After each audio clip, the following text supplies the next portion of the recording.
The wedding dance, the grand ballroom at the Metropolitan Hotel, sparkled with the warm glow of dozens of crystal chandeliers. White roses and baby's breath adorned every table, their sweet fragrance mixing with the soft sounds of classical music and gentle conversation. It was the kind of wedding that belonged in magazines, where every detail had been carefully planned and every moment felt like a fairy tale. Sarah Mitchell sat at table 12, smoothing the fabric of her elegant white blazer. As the CEO of Mitchell Industries, she was used to commanding attention in boardrooms and business conferences, but here, surrounded by couples dancing and families laughing together, she felt oddly invisible. Her wheelchair was positioned at the edge of the table, giving her a clear view of the dance floor where the bride and groom swayed together under the soft lighting. Sarah watched them with a mixture of happiness and something she couldn't quite name. She was genuinely pleased for her business partner's daughter, but weddings had a way of making single people feel more alone than usual. The accident had happened 3 years ago. A drunk driver had changed her life in an instant, taking away the use of her legs but somehow strengthening her resolve in ways she never expected. She'd built her company into a billion-dollar empire from a hospital bed, proving to herself and the world that her worth wasn't measured by her ability to walk still. At moments like this, surrounded by dancing couples and romantic music, the loneliness felt heavier than usual. "Excuse me, is this seat taken?" Sarah looked up to see a man in his early 30s standing beside her table. He wore a gray button-down shirt that brought out his dark eyes, and his gentle smile seemed genuine rather than pitying. Behind him stood a little girl, maybe 4 years old, wearing a purple dress and clutching a small stuffed rabbit. "No, please, sit down," Sarah said, gesturing to the empty chairs around her table. "I'm Sarah, David," the man replied, settling into the chair next to her, "and this is my daughter, Emma." Emma gave a shy wave from behind her father's arm, peeking out with curious blue eyes. "Hi," she whispered. "Hello, Emma," Sarah said warmly. "I love your dress. Purple is my favorite color." Emma's face lit up, and she stepped closer. "Really, it's mine too. Daddy said I could pick any dress I wanted, and I picked this one because it's pretty like a princess dress." David chuckled. "Emma has very strong opinions about fashion. Don't you, sweetheart?" As the evening progressed, Sarah found herself genuinely enjoying their company. David was easy to talk to, with a dry sense of humor and an obvious devotion to his daughter. Emma warmed up quickly, showing Sarah her stuffed rabbit and explaining in great detail about all the adventures they'd had together. "So what do you do for work?" David asked as Emma colored on the back of a menu the waiter had given her. "I run a technology company," Sarah said simply. She'd learned over the years that leading with "I'm a CEO" often changed how people treated her, and she was enjoying this normal conversation.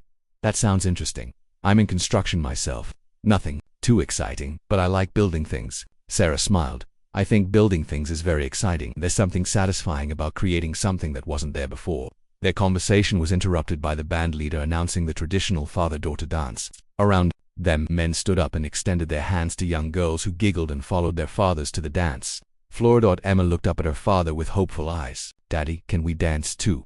David's expression grew tender. "Of course we can, princess." Sarah watched as they joined the other families on the dance floor. David lifted Emma onto his feet, letting her tiny hands rest on his arms as they swayed to the gentle music. Emma's face glowed with pure joy, and Sarah felt her heart tighten with emotion. When the song ended and they returned to the table, Emma was practically bouncing with excitement. "Did you see me dancing, Sarah? I was so tall. You looked beautiful out there," Sarah said honestly, "like a real princess." Emma's expression suddenly grew thoughtful. She looked at Sarah, then at her father, then back at Sarah. "Sarah, why didn't you dance?" The innocent question hung in the air for a moment.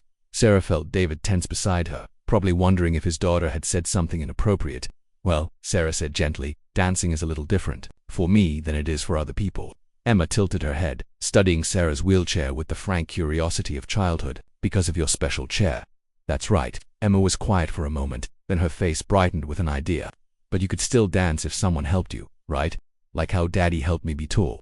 Before Sarah could respond, Emma had grabbed her father's sleeve. "Daddy, you should ask Sarah to dance, then she won't be left out." David's cheeks colored slightly. "Emma, sweetie, I don't think actually," Sarah interrupted, surprised by her own boldness. "I would love to dance, if you wouldn't mind." That is, David looked into her eyes, and Sarah saw something shift in his expression.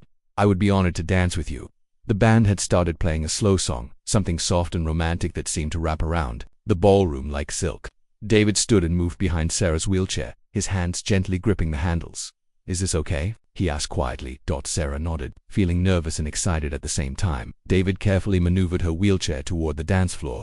Other couples made room for them with smiles and nods of encouragement. When they reached the center of the floor, David moved to face Sarah, kneeling down so they were at eye level. He took her hands in his, and they began to sway gently to the music. Sarah's wheelchair moved smoothly across the polished floor, and for a moment she forgot about everything except the warmth of David's hands and the kindness in his eyes. "You're a very good dancer," David said softly, his voice barely audible over the music. Sarah laughed, feeling lighter than she had in months. "You're not bad yourself."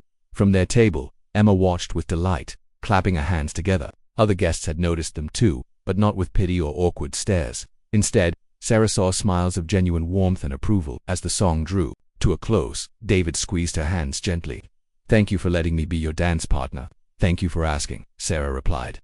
"I hadn't realized how much I missed dancing." When they returned to the table, Emma was practically vibrating with excitement. "It was so pretty. You looked like a prince and princess."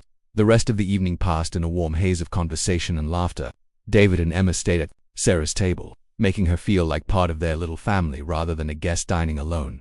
As the wedding wound down and guests began to say their goodbyes, David gathered Emma's coloring supplies and helped her back into her little cardigan. "Sarah," he said, hesitating slightly, "I know this might seem forward, but would you like to have dinner with us sometime? Emma's been asking if we can see you again." Emma nodded enthusiastically. "You could come to our house. Daddy makes really good spaghetti."